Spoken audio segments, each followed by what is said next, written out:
In today's video, I'm going to share with you 5 ways I'm playing the Dow Jones average, okay? Because the Dow is value and it's going to catch up to growth, in my opinion, and it's due for a run. So we earn over 100,000 per year in dividends at this channel. As you know, we use a dividend approach here, and we're up 44% for the year. The Dow's up 5, the SP's up 18, the Nasdaq's up 35%. So the Dow's only up 5, okay?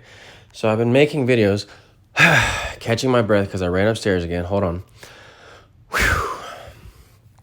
on. I've been making videos about shorting the market because, look, growth has had a huge run, okay? But the Dow's only had a 5% move, okay? So I think the Dow and value plays have room to catch up.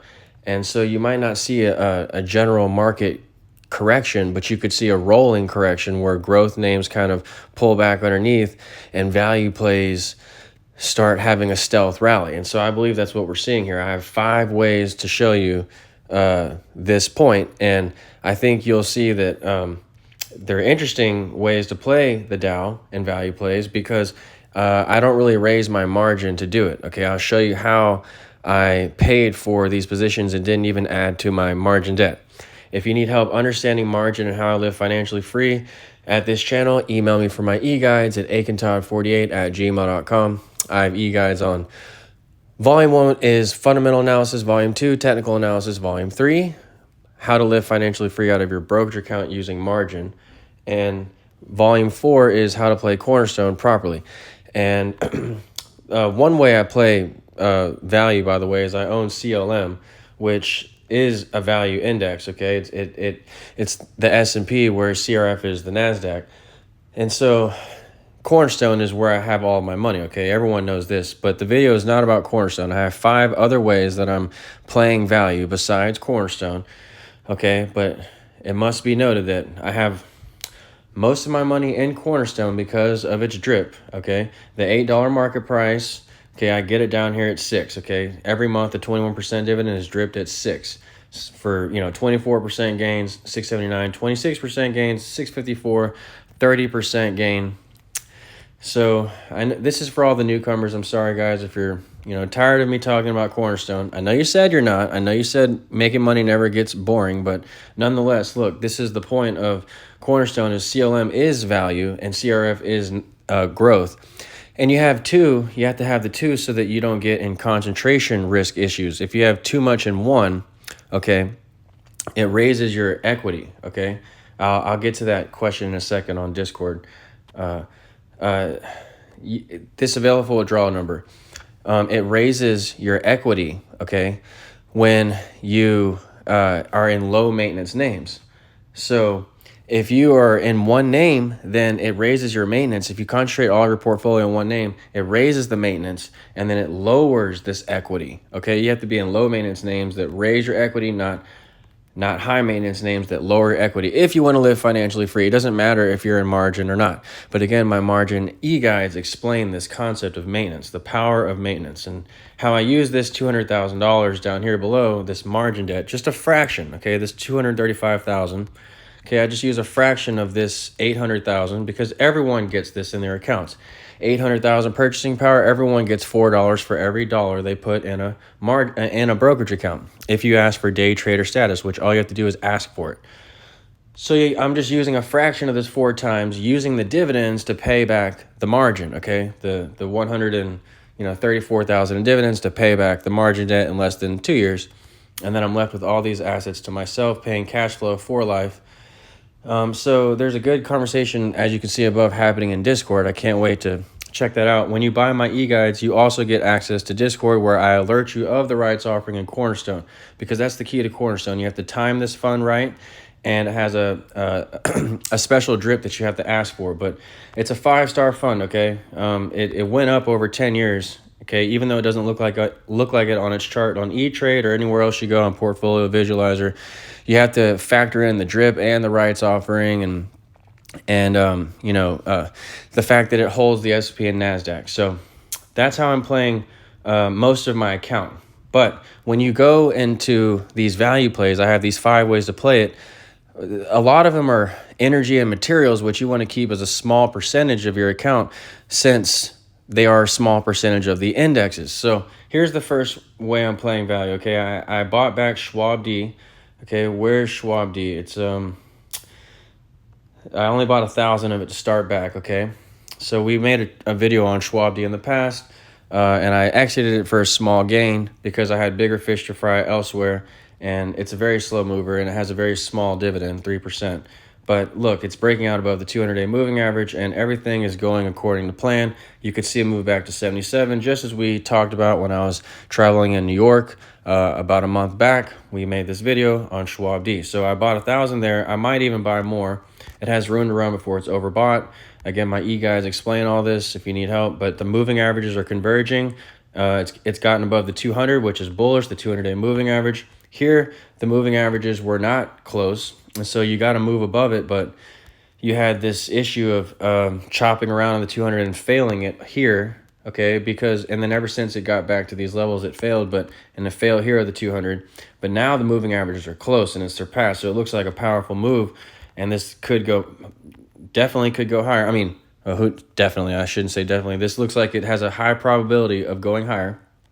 So I bought 1,000 Schwab D. I will buy that on any dip. It really looks like it's ready to take off, though, and I should buy a little bit more. But look, I have margin, and it has a small dividend, and banks don't take trading gains or capital gains from Schwab D. They take dividends, okay, or pay stubs. So I'm about living financially free at my account, and this is the highest truth that I know of. You can't just buy stocks. Even when you're not in margin, you can't just buy high maintenance funds, because then you can't withdraw out of your account. Some of these yield max funds are 100% in other brokerages, for example. So you can't just buy a bunch of yield max and not be in margin and think that you can live financially free. I mean, sure, you can make a lot of money that way, but I don't disagree, and I think that's great if you have a job or another way to make money. Okay, great. But for me, I'm trying to live out of this account in totality without a job, so I have to factor in everything. Market declines, and so this equity here is important. And Schwab D, if I want to make trading gains, it doesn't really benefit me. The banks don't take that. I have to factor that into my investment decision as well. So anyway, that's Schwab D. The next way I'm playing value is through Yuan. I added 500 to Yuan. It's basic materials. We've had this position for quite some time. It's pulled back. I don't care. I'm just collecting the dividend on Yuan. It has a really large dividend, 35% dividend or whatever it says here. Yes, it's seen 37. Yes, I don't think that's sustainable. I mean, that's what a lot of people are saying on Seeking Alpha. It's possible that this dividend isn't sustainable, but even if it stays around 10%, then in 10 years I'm paid back. Okay, 10% times 10 years is 100% payback. That's still a lot faster than real estate. And so Carl Icahn owns this. I don't think it can be that bad of a fund. There's support here at March and June and July. Okay, so we could be rounding off a base here on a 1-year chart. And then if you look at a max time frame, you'll see it's on the 50, right on the 50. So I thought this was an opportune time to at least dollar cost average your way down in Yuan. Okay. Again, it has a 35% dividend. So I'm choosing this for my basic materials play. And then, because basic materials, energy, consumer cyclical, like Whirlpool, which I've added to recently, which isn't one of the 5 things I want to discuss, but Whirlpool is also a nice value play that I've added to. I keep my stocks small. So I keep Yuan a little bit bigger. It's a little bit different. It has a 35% dividend. And yes, I'll do a video on selling short. KF, look into that comment. I just did a video on selling short, but I'll look more into that comment. So we've talked about Schwab D. That's the first way. Okay, the second way, I added to Yuan there on the 50-day moving average on a max time frame. Okay, that's basic materials. Basic materials and energy are a small percentage of the S&P, so I'm keeping them small for myself too.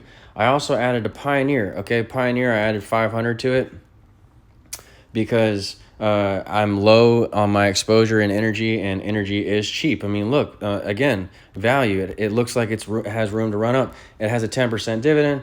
Pioneer is a top quality company. It's in the S&P as well. So if I get stocks, I try to make sure that they're in the S&P or very representative of the theme that I want. It looks like it could break above the 200. It's consolidating around 200 forever, it looks like. It's been there since May, so from 3 months of consolidation there, that looks nice. Has room to run on its RSI before it's overbought. So I added 500 more to Pioneer. On a max time frame, it has some room to run higher. It was at 300, and now it's at 200 roughly. So that's around a 50% gain, plus the 10% dividend. So because 200 to 300 is 50%. So I added 500 to Pioneer. That's 3. Okay, so Schwab D, Yuan, Pioneer. All right, and then here's 4. Okay, I sold a put on two puts on GDX to lower my debt. So GDX here, I got $500 for. Okay, $1,000 for it because times 2 contracts. So $5 means 500 because you multiply times 100 with options. So I got $1,000. They gave me a bad execution price, but that happens all the time with options. I don't care about execution price. You just wait till it expires. Okay, I'm not worried about that. My cost position is all that matters. What's my cost position in GDX? From 35 minus 5, okay? From 35 to 5, what is that? 30. So my cost position is around 30. It's $29.95 because I got $5.05. So my cost position is, again, $29.95. If you go look at a chart of GDX, and it also knocked down my margin by 1,000 down there. If you noticed, if you go to a chart of GDX, you'll see that it has even a little small dividend, but it has it was at 35. See, in June it was at 35. Let's go zoom in on it. But GDX also has room to run higher, I believe. Look on a 1-year chart. It was at 35 recently. So 35 is definitely achievable. So I sold the put a little bit out of the money because 35 is achievable, especially within a year's time frame, because I put it out as far as you could go with GDX. So of course 35 is achievable by then. But look, it's breaking above all the moving averages. The 200 there, it broke a pass. All the moving averages are consolidating and crossing through. That's the golden cross. Anytime, Dwayne. That's the golden cross when you got the 50 through the 200, and so I sold 2 puts of GDX here. There's a lot of volume coming in there for GDX, higher than normal. So I got $1,000 for selling 2 puts on GDX. I mean, yes, I could have bought around 10,000 GDX, but it doesn't pay a dividend, and that would have taken up 10,000 of my margin, which really complicates my plans to live financially free. Okay, I'm trying to just get conservative days gains, which today 0.58, that's conservative on my account. And they're talking about when to get the dividends in Cornerstone.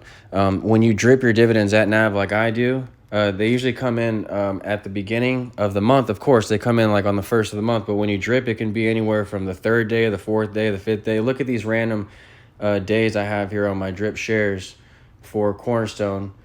Like CRF, for example, 2023, 3/13 is when I got this one, okay? 3/13 is when I got those drip shares. So that was odd, but I think that was, yeah, I mean, yeah, so 6/5, okay, 7/6, so it could be on the 5th, it could be on the 6th, but, these dividends and premiums will come because I get about 4,000 from each fund, 4,000, 4,000, 4,000. Now it's 5,000 because the dividends increase as you compound them and reinvest them. So GDX, that's the 4th way I play value. And then the 5th way is I sell puts on UDOW itself. Okay, UDOW, all right, $60. A strike price there. I got $1,400 for doing this, $1,450 roughly. Okay, so $1,400, it also lowered my margin. So GDX lowered my margin by 1,000, plus UDOW that lowered my margin by 15. So that's $2,500. $2,500, my margin was dropped, and I still get exposure to the UDOW through this put. That's really why I'm doing this, is to control UDOW and get exposure. I'm up 400 in it, and I could just close that for a nice gain right now, but I'm waiting for the $1,400 gain, okay? And people say, why do you sell them so long term? Why not sell them monthly? Because I want the exposure. If I only sell a small amount monthly, it's not really moving for me the way that I need it to move. See how these options move for you. Again, this was GDX, bad execution price. Don't worry about that. It'll readjust later. Again, my cost position is lower than this. I am not down on the position. My cost position is 30. The stock is at 32, and I just showed you its chart and how bullish it was. So 35 definitely seems achievable. And I go long term so I can just get the performance, okay? If I collect the dividend, the premium, that's just kind of icing on the cake. I just want the premium to knock down my margin short term so I'm not paying interest, and my dividend plans of collecting over 100,000 per year remain uninterrupted, okay? All I'm trying to do is just have a margin pay down plan, you know, have a time frame for paying down my margin. I don't want to keep adding to it when I want to buy things. So I just sell the options so I don't add to my margin, but I still control it. And then as time goes by, I get nice gains, as you just saw, and I can close for those gains, or I can just wait till the rest of the time expires. So those are the 5 ways I'm playing the Dow, guys, without increasing my margin, by the way, because when I added to, 500 to Pioneer, and when I added to 500 to Yuan, and then I bought 1,000 of Schwab D, that was $2,000, but that was paid for by the options I sold and value plays here. So I'm betting on a rotation, a quiet rotation from growth to value. I'm still bullish on the market. I'm shorting Cornerstone right now because, as you saw in last videos, I have because look at this catch up that's due. Okay, I'm shorting Cornerstone because growth has had a huge run and the market's had a huge run, and you'll see a market, you could see a market decline here, and this short position, 20,000 in the short, is going to help me on the downside, obviously. And I bought them after the X date, so I didn't have to pay the dividend and the short dividend. And so that's giving me some protection, but you could still see a stealth rally happening in value plays as the market falls. I've seen it happen 100 times. Last year in 2022, there was a lot of value plays. There were a lot of value plays that were doing very well despite the market decline. So that'll do it for the video, guys. Okay, those are the 5 ways I'm playing value. All right, Schwab D, added to Yuan, added to Pioneer. We sold a put on GDX because it's breaking out 2 puts on GDX, and then we sold a put on UDOW. We've had the put on UDOW for some time. So I hope you enjoyed the video, guys. If you have questions on my strategies with how I use margin or on how to play Cornerstone, email me for my e-guides at aikentod48@gmail.com. And again, I alert you of the rights offering on Discord, and we also talk about various other subjects, such as who has the best margin rates, who does the drip for Cornerstone, etc., etc. So again, hope you liked it, guys. Click like or subscribe if you haven't already, and I'll talk to you soon. Thanks.